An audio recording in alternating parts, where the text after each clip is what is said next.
ശബരിമല സ്വർണ്ണക്കൊള്ള കേസിൽ മുൻ Devaswom board president A Padmakumar SIT ഓഫീസിൽ ഹാജരായി. ക്രൈംബ്രാഞ്ച് ആസ്ഥാനത്താണ് ചോദ്യം ചെയ്യൽ ഇപ്പോൾ നടന്നുകൊണ്ടിരിക്കുന്നത്. ഉണ്ണികൃഷ്ണൻ പോറ്റിക്ക് ഒത്താശകൾ ചെയ്തത് പത്മകുമാർ ആണ് എന്നാണ് SITയുടെ വിലയിരുത്തൽ.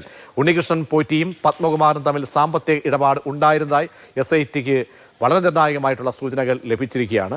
ഏറ്റവും പുതിയ വിശദാംശങ്ങളിലേക്ക് പോകാം. അനന്തകൃഷ്ണൻ തിരുവനന്തപുരത്ത് നിന്നും എന്നോടൊപ്പം ചേരുകയാണ്. അനന്തൻ, വളരെ പ്രധാനിയാണ്. ആറാമനായി ഈ സംഭവത്തിൽ സ്വർണ്ണക്കൊള്ളയിൽ വരികയാണ്. ഇപ്പോൾ ചോദ്യം ചെയ്യൽ എവിടെ നടക്കുന്നു? ചോദ്യം ചെയ്യൽ കഴിഞ്ഞ് എത്ര മണിക്കൂർ ഇപ്പോൾ പിന്നിടുകയാണ്? ഇതിനിടയ്ക്ക് എന്തൊക്കെ കാര്യങ്ങളോട് വ്യക്തത, എന്തൊക്കെ ചോദ്യങ്ങളാണ് പത്മകുമാറിനോട് ചോദിക്കാൻ സാധ്യതയുള്ളത്? മുൻ ദേവസ്വം ബോർഡ് പ്രസിഡന്റ് പത്മകുമാറിൻ്റെ ചോദ്യം ചെയ്യൽ തിരുവനന്തപുരത്ത് ക്രൈംബ്രാഞ്ച് ആസ്ഥാനത്താണ് നടക്കുന്നത്. ഈ കേസിൽ ആറാമൻ ആയിട്ടാണ് ചോദ്യം ചെയ്യലിന് ഹാജരാകുന്നതെങ്കിലും നിലവിലുള്ള അന്വേഷണം ഏതാണ്ട് അവസാന ഘട്ടത്തിലെത്തി നിൽക്കുകയാണ്. ഈ അന്വേഷണത്തിൽ പ്രധാനപ്പെട്ട ആസൂത്രകരിൽ ഒരാൾ എന്ന ഒരു വിലയിരുത്തലിൻ്റെ അടിസ്ഥാനത്തിലാണ് പത്മകുമാർ ഇന്ന് അന്വേഷണ സംഘത്തിന് മുൻപാകെ ഇരിക്കുന്നത്. ആ പത്മകുമാറിലേക്ക് അന്വേഷണം തിരിയുന്നു എന്നുള്ളത് കഴിഞ്ഞ ദിവസം തന്നെ നമുക്ക് സൂചനകൾ ലഭിച്ചിരുന്നു. അറസ്റ്റ് ഉണ്ടാകും എന്നുള്ള സൂചനകൾ ലഭിച്ചിരുന്നു. അതുകൊണ്ടാണ് ഇന്ന് രാവിലെ 7 മണിക്ക് നമ്മൾ അന്വേഷണം പത്മകുമാറിനെ കേന്ദ്രീകരിച്ച് എന്ന് രാവിലെ മാതൃഭൂമി ന്യൂസ് വാർത്ത പുറത്തുവിട്ടത്. അറസ്റ്റ് ഉടൻ ഉണ്ടാകും എന്നുള്ള വാർത്ത പുറത്തുവിട്ടത്. അതിന് പിന്നാലെയാണ് അതിനേതാണ്ട് ആ വാർത്ത വന്നേതാണ്ട് ഒരു 3/4 മണിക്കൂർ കഴിഞ്ഞപ്പോഴാണ് പത്മകുമാർ തിരുവനന്തപുരത്തേക്ക് പത്തനംതിട്ടയിൽ നിന്ന് യാത്ര തിരിച്ചത്. സാധാരണഗതിയിൽ ഈഞ്ചക്കലിലെ SITയുടെ ഓഫീസിലേക്കാണ് അദ്ദേഹം വരേണ്ടത്. പക്ഷേ അദ്ദേഹം നേരെ പോയത് പോലീസ് ആസ്ഥാനത്ത് DGPയുടെ അടുത്തേക്കാണ്. DGP ആണ് അദ്ദേഹത്തെ ക്രൈംബ്രാഞ്ച് ആസ്ഥാനത്തേക്ക് പറഞ്ഞു വിട്ടത്. അവിടെ H വെങ്കടേഷിൻ്റെ മുമ്പിലാണ് അദ്ദേഹം ഹാജരായത്. H വെങ്കടേഷിൻ്റെ നേതൃത്വത്തിൽ ചോദ്യം ചെയ്യുകയാണ്. ഇവിടുന്ന് പിന്നീട് SP-മാർ അങ്ങോട്ട് ഈഞ്ചക്കലിൽ നിന്ന് 2 SP-മാരും ശശിധരൻ സാറും ഒപ്പം തന്നെ ബിജോയും SP ബിജോയും അങ്ങോട്ട് പോവുകയും ചെയ്തു. ഒപ്പം ഏറ്റവും പ്രധാനപ്പെട്ടത് ഈ കേസിൽ പത്മകുമാറിനെതിരെയുള്ള തെളിവുകൾ ഒന്ന് ദേവസ്വം ബോർഡിൻ്റെ മിനിറ്റ്സ് ആണ്. ആ മിനിറ്റ്സുകൾ അല്പസമയം മുമ്പാണ് അത് മാതൃഭൂമി ന്യൂസ് ആ ദൃശ്യങ്ങൾ കാണിച്ചു.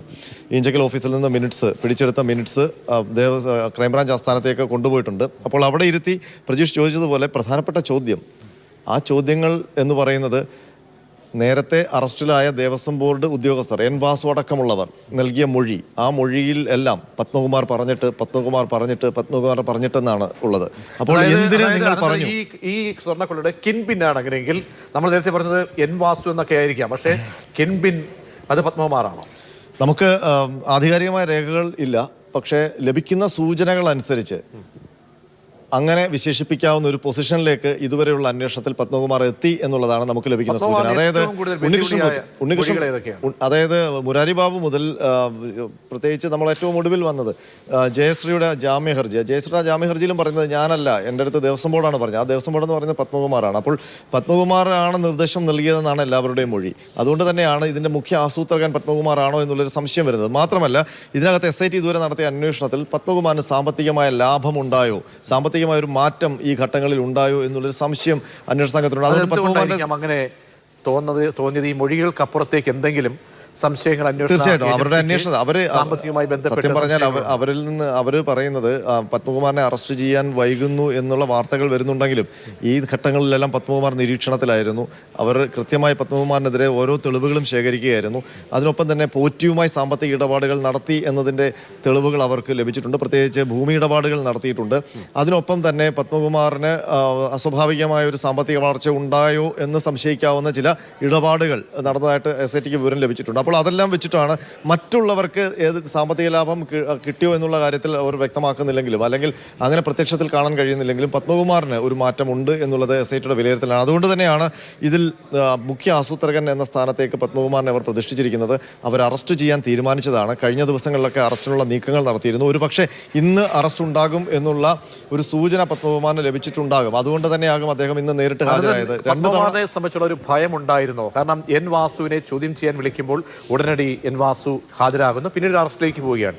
ഇത് 3 നോട്ടീസ് നൽകി. അപ്പോൾ ഒരു പ്രതിസന്ധി നേരിടേണ്ടി വരും എന്ന ബോധ്യം പത്മകുമാറിനുണ്ടായിരുന്നു. ഉണ്ടാകണം. കാരണം പത്മകുമാറിന് ഇതെല്ലാം നമ്മളിപ്പോൾ ഒന്നും വേണ്ട പ്രതീക്ഷ. നമ്മൾ ഈ വാർത്തകളൊക്കെ തുടങ്ങുന്ന സമയത്ത് ഇത് ഡെവലപ്പ് ചെയ്യുന്ന സമയത്തുള്ള പത്മകുമാറിൻ്റെ പ്രതികരണങ്ങൾ, പ്രത്യേകിച്ച് ഞാൻ ആലോചിക്കായിരുന്നു, പത്മകുമാർ മാതൃഭൂമി ന്യൂസിൽ മാധു ആങ്കർ ചെയ്യുന്നു, ഞാൻ റിപ്പോർട്ട് ചെയ്യുന്നു. അന്ന് പത്മകുമാർ നമ്മുടെ അടുത്ത് കയർത്താണ് സംസാരിച്ചത്. അന്ന് ചോദിച്ചൊരു ചോദ്യമുണ്ട്, അത് ചെമ്പല്ലെന്ന് പറയാൻ നിങ്ങളുടെ രേഖയുണ്ടോ, തെളിവുണ്ടോ എന്നാണ്. അദ്ദേഹം അന്ന് അദ്ദേഹം വാദിക്കുന്നത് കൊണ്ടുപോയത് ചെമ്പ് തന്നെയാണ്, സ്വർണം പൂശാൻ ചെമ്പ് വാളയാണ് കൊണ്ടുപോയതെന്നാണ്.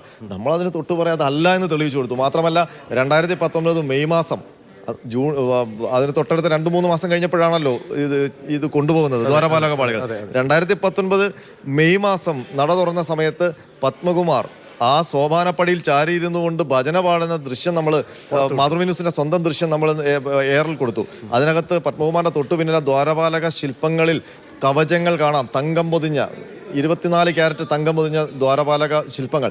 ആ ശില്പങ്ങൾ കാണിച്ചിട്ട് നമ്മളന്ന് പത്മകുമാറിനോട് ചോദിച്ചു, പത്മകുമാർ നിങ്ങൾ കാണുന്നില്ലേ ഈ ദൃശ്യം, ഈ ദൃശ്യത്തിൽ കാണുന്നത് ചെമ്പായിരുന്നോ?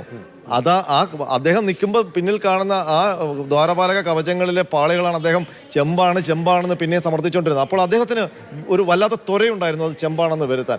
ആ ത്വരയാണ് ദേവസ്വം ബോർഡ് ഉദ്യോഗസ്ഥരിലൂടെ അദ്ദേഹം നടപ്പാക്കിയതെന്നാണ് SIT ഇപ്പോൾ വിലയിരുത്തിയിരിക്കുന്നത്. അത് ചെമ്പാക്കി മാറ്റിയ വിദ്യ അങ്ങനെ ആക്കണം എന്ന് പറഞ്ഞ് ഉണ്ണികൃഷ്ണൻ പോറ്റിയുടെ കൈ കൊടുത്തുവിടാൻ വേണ്ടി ആസൂത്രണം നടത്തിയത്. അതായത് ഈ ചോദ്യാവലികൾ ഒരു ചോദ്യാവലി തയ്യാറാക്കിയിട്ടായിരിക്കുമല്ലോ ഈ ഉദ്യോഗസ്ഥർ. എന്തായാലും വളരെ വിദഗ്ധരായ രാഷ്ട്രീയ പരിണതപ്രജ്ഞനായിട്ടുള്ള ഒരു വ്യക്തിയാണ് പത്മകുമാർ. എല്ലാ തന്ത്രങ്ങളും അറിയാവുന്ന ഈ എന്തൊക്കെ ചോദ്യങ്ങൾ ഉണ്ടാകുമെന്ന് മുൻകൂട്ടി ഒരുപക്ഷെ അഭിഭാഷകരുമായിട്ട് കൺസൾട്ട് ചെയ്തിരിക്കാം. അങ്ങനെയൊക്കെയുള്ള പത്മകുമാറിന് ഉത്തരം മുട്ടാനുള്ള സാധ്യതകൾ അത് എന്തൊക്കെയായിരിക്കും? കാരണം ഇന്നിപ്പോൾ ആ മിനിറ്റ്സ് രേഖകൾ കൊണ്ടുപോകുന്ന ദൃശ്യങ്ങൾ നമ്മൾ പുറത്തുവിട്ടിരുന്നു. അപ്പോൾ കൃത്യമായി തന്നെ പത്മകുമാറിന്റെ മുന്നിലേക്ക് കൃത്യമായും തന്നെ ചോദ്യാവലികൾ പ്ലാനിങ്ങോടുകൂടിയാണോ SIT എത്തിയിരിക്കുന്നത്? അങ്ങനെയെങ്കിൽ അധികം നേരം പത്മകുമാറിനെ പിടിച്ചു നിൽക്കാൻ കഴിയില്ല എന്നാണോ? തീർച്ചയായിട്ടും.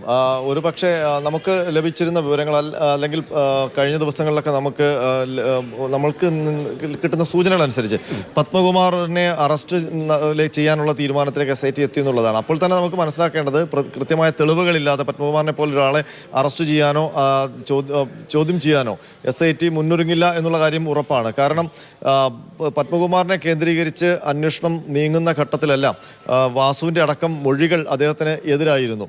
അപ്പോൾ മാത്രമല്ല ഈ പിടിച്ചെടുത്ത രേഖകളിൽ അതിലേറ്റവും പ്രധാനം 2019 ദേവസ്വം ബോർഡിൻ്റെ മിനിറ്റ്സ് ആണ്. ആ മിനിറ്റ്സിൽ അട്ടിമറി നടത്തി എന്നുള്ളതാണ് അന്നത്തെ ദേവസ്വം സെക്രട്ടറി ജയശ്രീക്കെതിരെയുള്ള ആരോപണം. പക്ഷേ ജയശ്രീ മുൻകൂർ ജാമ്യാപേക്ഷയുമായി ഹൈക്കോടതിയെ സമീപിക്കുമ്പോൾ അവർ പറഞ്ഞത് എല്ലാം ഞാൻ ചെയ്തത് ദേവസ്വം ബോർഡ് പറഞ്ഞിട്ടാണ് എന്നുള്ളതാണ്. ഇതെല്ലാമാണ് 2019 ദേവസ്വം ബോർഡിലേക്ക് ആരോപണം വിരൽ ചൂണ്ടാനുള്ള പ്രധാന കാരണം. അതിൽ SITയുടെ അന്വേഷണത്തിൽ ആ ദേവസ്വം ബോർഡിലെ ദേവസ്വം പ്രസിഡന്റായിട്ടിരുന്ന പത്മകുമാറാണ് ഇതിനൊക്കെ നേതൃത്വം നൽകിയത്, കൃത്യമായ നിർദ്ദേശങ്ങൾ നൽകിയത് എന്നുള്ളൊരു വിലയിരുത്തലിലേക്കാണ് എത്തി നിൽക്കുന്നത്. അതുകൊണ്ട് തന്നെയാണ് പത്മകുമാറിനെ ഇപ്പോൾ ചോദ്യം ചെയ്യാൻ വിളിപ്പിച്ചിരിക്കുന്നത്. ചോദ്യം ചെയ്യാൻ വിളിപ്പിക്കുമ്പോൾ പത്മകുമാറിന് എനിക്ക് തോന്നുന്നത് ഇതിന്റെ നമുക്ക് പറയാൻ പറ്റില്ല, ഒരു ഉദ്യോഗസ്ഥരാണ് തീരുമാനിക്കേണ്ടത്. പക്ഷേ ഇതൊരു അറസ്റ്റിലേക്ക് പോകുന്നു എന്നുള്ള ഒരു വിലയിരുത്തലാണ് ഇപ്പോൾ നമുക്ക് എടുക്കാൻ കഴിയുക. പക്ഷേ അതിൽ അന്തിമമായി തീരുമാനമെടുക്കേണ്ടത് SIT ആണ്. ഇന്ന് SITയുടെ കസ്റ്റഡിയിൽ വാസു കൂടിയുണ്ട് 4 മണി വരെ. അപ്പോൾ ഒരു പക്ഷേ ഇതുവരെ വാസുവിനെ ഇങ്ങോട്ട് കൊണ്ടുവന്നിട്ടില്ല. ഒന്നീ കൊല്ലത്തോ പത്തനംതിട്ടയിലോ ഒരു കേന്ദ്രത്തിൽ വാസമുണ്ട്. ഒരു പക്ഷേ ഇവരെ രണ്ടുപേരെയും 2 സ്ഥലത്തിരുത്തി ഒരുമിച്ച് ഒരേ സമയത്ത് ചോദ്യം ചെയ്യുമ്പോൾ കോൺട്രഡിക്ഷൻ ആയിട്ട് വരുന്ന മൊഴികൾ അവർക്ക് പെട്ടെന്ന് തന്നെ കണ്ടെത്താൻ കഴിയും. തീർച്ചയായും അപ്പോൾ പത്മകുമാറിന് പിടിച്ചു നിൽക്കാൻ കഴിയാത്ത ഒരു സാഹചര്യത്തിലേക്ക് പോയിരിക്കുകയാണ്. പത്മകുമാർ ചോദ്യം ചെയ്യലിന് വിധേയനാകുന്നു.